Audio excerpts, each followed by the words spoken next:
Hello दोस्तों, आज हम लाए हैं आपको बायोलॉजी के कुछ क्वेश्चंस जो किसी भी कॉम्पिटिटिव एग्जाम में बहुत ही महत्वपूर्ण भूमिका निभाते हैं।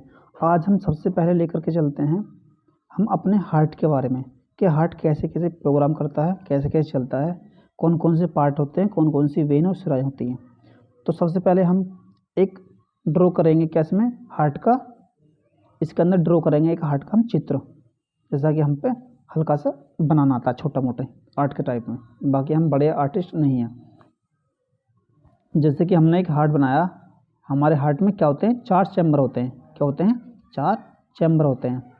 और जैसे कि ये है, ये क्या हमारा राइट ऑरिकल, क्या है ये? Right auricle. ठीक है, ये क्या है? Left auricle. इधर क्या हुआ? ये राइट वेंट्रिकल हुआ और ये हुआ लेफ्ट वेंट्रिकल। ठीक, अब इसमें देखो यहाँ पर क्या होता है, 3 वॉल्व होते हैं। क्या होते हैं? 3 वॉल्व। यहाँ होते हैं 2 वॉल्व, यहाँ पे होता एक सिंगल वॉल्व, यहाँ पे होता एक कपाट। ठीक, अब इनको बोलते हैं हम क्या? ट्राइकस्पिडो। ट्राइकस्पिडो। इनको बोलते हैं हम क्या? हम बाइकस्पिडो। ठीक, बाइकस्पिडो। अब इसको बोलते हैं हम अरोटिक वॉल्व। क्या बोलते हैं? अरोटिक वॉल्व। अरोटिक वॉल्व। और इसको बोलते हैं हम क्या? हम सेमी लूनार। इसको बोलते हैं हम सेमी लूनार। Semi lunar. ठीक, अब इनके क्या का काम है, देखो सुनो, इनका काम क्या क्या है। देखो हम दोबारा इसको थोड़ा ड्रॉ कर लेते हैं। देखिए सुनिए, जब हमारे इसमें हमारे दो वेन आती हैं। 2 वेन कौन कौन सी? इसको बोलते हैं हम इन्फीरियर वेना कावा, इसको बोलते हैं हम सुपीरियर वेना कावा। इनमें क्या होता है? ये होगी हमारी इन्फीरियर वेना कावा, ये होती है हमारी सुपीरियर वेना कावा। अब इनमें क्या होता है? इनमें इम्प्योर ब्लड आता है। कौन सा? Impure blood. इसमें भी क्या होता है? हमारा इम्प्योर ब्लड आता है। क्या होता है? Impure blood. सुनियो, क्या होता है? इम्प्योर ब्लड आता है दोनों में, यहाँ से भी यहाँ से भी। ठीक, अब जब हमारे ब्लड यहाँ पे बहुत सारा इकट्ठा हो जाता है तो ये हमारे ट्राइकस्पिडो वॉल्व खुलते हैं और खुलने के बाद में सारा ब्लड हमारा यहाँ पर आ जाता है। ठीक है, इस वाले राइट वेंट्रिकल में आ जाता है। क्या? राइट वेंट्रिकल में आ जाता है। और ये हमारी जो होती है हमारी सेबुलर वॉल्व, यहाँ से एक हमारी पल्मोनरी आर्टरी जुड़ी होती है यहाँ लंग्स से। क्या है? लंग्स से एक पल्मोनरी आर्टरी जुड़ी होती है, जिसे बोलते हैं फुसफुस धमनी। फुसफुस धमनी। तो इसमें क्या होता है, जो हमारा इम्प्योर ब्लड आया है वो सारा इसके थ्रू इम्प्योर ब्लड लंग्स में जाएगा। इम्प्योर ब्लड होता कौन सा है? जिसके अंदर CO2 जुड़ा हुआ होता है, जिसके अंदर CO2 मिक्स होता है, और वो क्या होता है? नीले कलर का होता है। तो अब यहाँ से लंग्स से फिर एक हमारी वेन निकलती है। ठीक है, ये वेन कहाँ निकलती है? वेन निकलती है हमारी जा करके, इसको बोलते हैं पल्मोनरी वेन। इसमें क्या होता है? इसमें शुद्ध रक्त होता है। क्या होता है? प्योर ब्लड होता है। और ये हमारे लेफ्ट ऑरिकल में जाकर के मिलती है। लेफ्ट ऑरिकल में जब हमारा प्योर ब्लड इकट्ठा हो जाता है तो उसके बाद में ये दोनों वाल्व खुलते हैं और ये ब्लड यहाँ आ जाता है सारा। इसमें आने के बाद में जब हमारा जो हार्ट है कॉन्ट्रैक्शन करता है तो उसके बाद में यहाँ एक महाधमनी होती है, इसे बोलते हैं हम अरोटा, जो इससे जुड़ी होती है। तो सारा का सारा प्योर ब्लड हमारा इसके थ्रू हमारे बॉडी में चला जाता है। ठीक, अब एक बात और देखो सुनो, जितने भी हमारी सिराएं होती हैं, कौन सी? सिराएं, सारी की सारी सिराओं में क्या हुआ? अशुद्ध रक्त बहता है। कौन सा? अशुद्ध रक्त बहता है। लेकिन जितने भी हमारी धमनियाँ होती हैं, क्या? धमनियाँ, उन सब में शुद्ध रक्त बहता है। कौन सा? शुद्ध रक्त बहता है। इसकी क्या है, मैं तुम्हें बताता हूँ, एक छोटी सी ट्रिक है। देखिए सुनिए, जो हाथी होता है, हाथी हमेशा शुद्ध शाकाहारी भोजन ही खाएगा और वो चलता है धम धम, वो हमेशा धम धम करके चलेगा। एक ट्रिक है। ठीक है, तो जब धम धम चलता है तो, और दह से ही क्या है, धमनियाँ, दह से धम और दह से धमनियाँ, तो हमेशा क्या है, धमनियों में शुद्ध रक्त बहेगा। ठीक है, अब हम लेकर चलते हैं क्वेश्चन की ओर। क्वेश्चन क्या कहता है पहला, कि धमनियों में कैसा रक्त बहता है। देखिए धमनियों में शुद्ध रक्त बहता है। अशुद्ध रक्त कहाँ बहता है, अशुद्ध रक्त बहता है हमारा स्राव में। और अशुद्ध रक्त कैसा होता है, नीले रंग का होता है। कैसे, नीले कलर का होता है।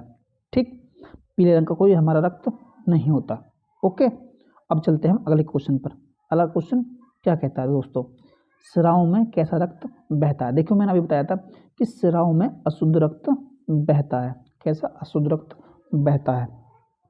ओके, अब चलते हैं हम अगले क्वेश्चन पर। अगला क्वेश्चन क्या कहता है कि फेफड़ों में अशुद्ध रक्त किसके द्वारा जाता है। देखिए सुनो, किसके द्वारा जाता है, मैंने अभी आपको बताया था, पल्मोनरी आर्टरी। क्या है, पल्मोनरी आर्टरी, हिंदी में बोलते हैं पल्मोनरी धमनी, पल्मोनरी धमनी। और आप ये कहोगे कि सर आपने अभी बताया था कि धमनियों में शुद्ध रक्त बहता है और सिराओं में अशुद्ध रक्त बहता है, लेकिन पल्मोनरी धमनी, पल्मोनरी सिरा, ये दोनों अपवाद हैं। पल्मोनरी सिरा के अंदर क्या होगा, शुद्ध रक्त बहेगा, और पल्मोनरी धमनी के अंदर अशुद्ध रक्त बहेगा। तो क्या बोल रहा क्वेश्चन, क्वेश्चन कह रहा है कि फेफड़ों में अशुद्ध रक्त किसके द्वारा जाता है। तो फेफड़ों में किसके द्वारा जाता है, वो पल्मोनरी धमनी के द्वारा जाता है। ठीक है, या बोल दो फुसफुस धमनी बोल दो, इसके दोनों ही नाम सही हैं। ओके, इसका क्वेश्चन का आंसर क्या है, हमारा डी आंसर है इसका। तो आगे चलते हैं अगला क्वेश्चन। अगला क्वेश्चन कहता है कि ट्राइकस्पिडो वॉल्व कहाँ पाए जाते हैं, कहाँ पाए जाते हैं। देखो सुनो, मैंने बताया था आपको राइट ऑरिकल, इसको बोलते हैं दायां आलिंद। ठीक है, और एक बताया था मैंने राइट वेंट्रिकल, से बोलते हैं दायां निलय। ठीक है, एक आया हमारा फ्री है लेफ्ट ऑरिकल, बायां आलिंद से बोलते हैं लेफ्ट वेंट्रिकल, बायां निलय।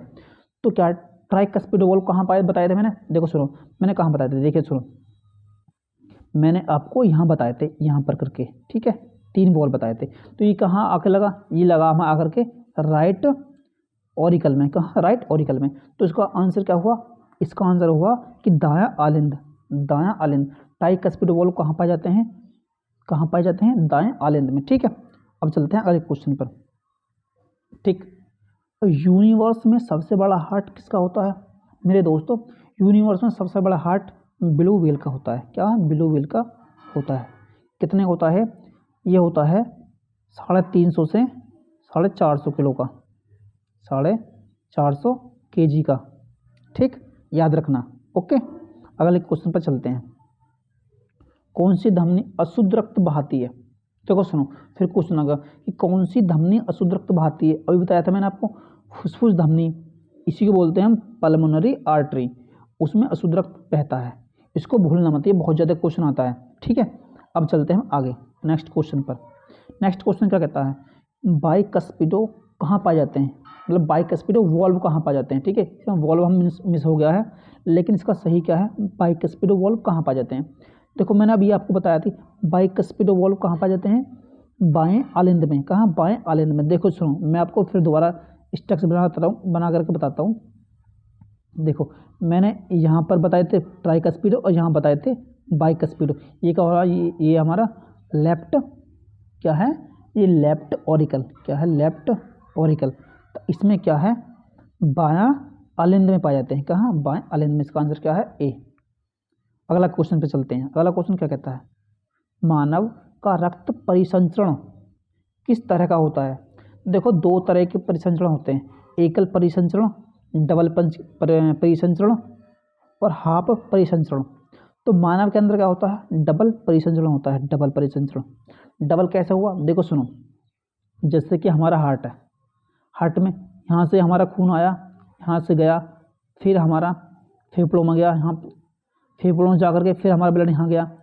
ठीक है, फिर यहाँ से यहाँ आया, यहाँ से यहाँ, जब बॉडी में गया तो एक यहाँ हुआ, फिर एक यहाँ हुआ।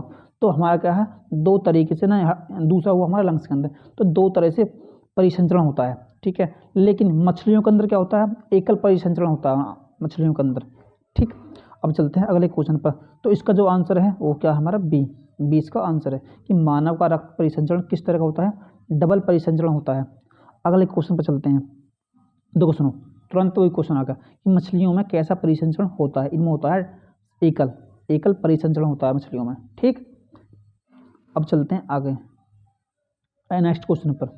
भाइयों, सामान्य हृदय की आवाज़ कैसी होती है? देखो सुनो, सामान्य हृदय जो आवाज़ होती है वो होती है लब और डब। क्या है लब? ये डब। इसका आंसर क्या है? ए। और इसमें हमेशा फर्स्ट जो बीट होगी, फर्स्ट बीट लब की होगी, कभी भी फर्स्ट बीट डब की हो ही नहीं सकती। फर्स्ट बीट जो होगी लब, सेकंड बीट डब की होगी। ठीक, और फर्स्ट बीट लब कब करता है? जब हमारे ट्राइकस्पिड वॉल्व खुलते हैं, जब हमारा शरीर जब हमारा हार्ट कॉन्टैक्ट करता है, सिकुड़ता है, जब करता है इसे बोलते हैं तब लब।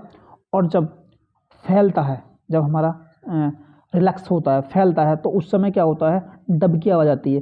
तो इसलिए हमारा नॉर्मल हृदय होता है, जिसमें कोई दिक्कत नहीं होती, कोई बीमारी नहीं होती, तो क्या होता है? वो लब और डब की आवाज़ करता है। ठीक, और हाँ देखो सुनो, मुरमुर की आवाज़ कब करेगा? मुरमुर की आवाज़ जब करेगा जब हमारे हार्ट में कोई प्रॉब्लम होगी, कोई ना कोई दिक्कत होगी, उसमें तो दिल में छेद होगा या कोई और प्रॉब्लम होगी या कोई वॉल्व हमारा ठीक से बंद नहीं हो पा रहा है, तो मुरमुर की आवाज़ करेगा। और तुम्हें एक बात और बताता हूँ, देखो मेरे भाइयों, सबसे पहले क्या हार्ट एक बीमारी आती है क्या? कि भाई इसके दिल में छेद है। क्या है? इसके दिल में छेद है। छेद आखिरकार होता कहाँ पर है? देखो मेरे भाइयों, छेद कहाँ पर होता है? ये यहाँ पर दिल में छेद होते हैं। इससे क्या होता है? जो हमारा प्योर ब्लड और इम्प्योर ब्लड दोनों मिक्स होते रहते हैं और सही से हमारा बॉडी में परिसंचरण नहीं हो पाता। तो इसी को क्या बोलते हैं हम? इसी को बोलते हैं हम कि दिल में छेद है। ठीक, अगला क्वेश्चन चलते हैं कि सामान्य हृदय की पहली आवाज़ कैसी होती है? देखो सुनो, हाँ मैंने अभी बताया था आपको, सामान्य हृदय की पहली आवाज़ कैसी होती है? होती है लब का साउंड होता है। हमेशा याद रखना, क्वेश्चन में कई बार आता है कि सामान्य हृदय की आवाज़ कैसी होती है। या तो इस तरीके से आएगा कि लब और डब। अगर थोड़ा डीपली पूछ लिया तो सामान्य हृदय की पहली आवाज़ कैसी होती है, तो उसमें आएगा आंसर लब। ये थोड़ा डीप में जाकर पूछता है इस तरीके को। ठीक है, अब हम चलते हैं अगले क्वेश्चन पर। अगला क्वेश्चन क्या है? सामान्य हृदय की एक कार्डिक साइकिल कितने समय की होती है? मेरे भाइयों, जो हमारे सामान्य हृदय की जो कार्डिक साइकिल होती है वो होती है 0.8 सेकंड की। क्या होती है? 0.8 सेकंड की। ठीक, और हाँ अब क्या 0.8 सेकंड की। अगला क्वेश्चन क्या बोलता है? अगला क्वेश्चन कह रहा है कि सामान्य हृदय का सिस्टोलिक दाब क्या होता है? सिस्टोलिक दाब। ठीक है, जब देखो सुनो, अब जब हम स्पिग्नोमैनोमीटर द्वारा अपना रक्तचाप को नपवाते हैं, ठीक है, जब बोलते हैं बीपी को नाप दो हमारे को, तो उसमें क्या नापते हैं? वो सिस्टोलिक प्रेशर और डायसिस्टोलिक प्रेशर को नापते हैं। तो होते क्या? देखिए सुनो, जैसे कि बीपी हम नापते हैं कि हमारा सबको पता होता है कि 120 और 80 हमारा ये है बीपी की वैल्यू होती है। इस तरीके से ये क्या होता है हमारा? ये होता है हमारा सिस्टोलिक प्रेशर। मतलब कि जब हमारा हार्ट कॉन्टैक्ट होता है, सिकुड़ता है, जब मुट्ठी को बंद करते हैं तो उसको बोलते हैं कॉन्ट्रैक्शन, सिकुड़ना। तो उससे जो प्रेशर बनता है हमारी सिराओं में, धमनियों में, उसको बोलते हैं हम सिस्टोलिक प्रेशर। ठीक है, वो कितना होता है? 120 होता है। जब हमारा हार्ट रिलैक्स होता है, रिलैक्स होने के बाद में तो हमारी जो सिराएँ हैं उन पर थोड़ा सा जो प्रेशर है वो कम बन जाएगा, तो बोलेंगे हम डायसिस्टोलिक प्रेशर। क्या बोलेंगे? Diastolic pressure. वो कितना होता है? 80। इसी को बोलते हैं हम 120 और 80। हम इसे नापते हैं स्पिग्नोमैनोमीटर द्वारा। और स्पिग्नोमैनोमीटर में कौन सी धातु लगी होती है? धातु होती है पारा। उसके अंदर क्या होता है? पारा भरा हुआ होता है। तो इसका सही आंसर क्या है मेरे भाइयों? इसका आंसर है ए। ठीक, अब नेक्स्ट क्वेश्चन पर चलते हैं। नेक्स्ट क्वेश्चन क्या कहता है कि सामान्य हृदय का डायसिस्टोलिक दाब क्या होता है? अभी आपको बताया था मैंने, कितना होता है? 80। कितना होता है? 80। ठीक, अब चलते हैं अगले क्वेश्चन पर। अगला क्वेश्चन क्या कहता है? बीपी को कौन कंट्रोल करता है? देखो सुनो मेरे भाइयों, बीपी को सिर्फ हमारी पूरी बॉडी को कौन कंट्रोल करता है? हमारा दिमाग कंट्रोल करता है। तो बीपी को कौन कंट्रोल करेगा? दिमाग। दिमाग में कौन सा उपभाग करेगा? इसका यही क्वेश्चन है कि बीपी को कौन कंट्रोल करता है? दिमाग, मस्तिष्क का मेडुला बोलते हैं, मेडुला। ठीक है, मेडुला ऑब्लोंगाटा। ओब्लंग, ओब्लंगाटा, गाटा, ठीक है।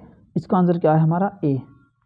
तो मेरे भाइयों, आज हम आपके लिए बस इतना ही क्वेश्चन लेकर आए हैं और हम कल फिर लेकर आएंगे।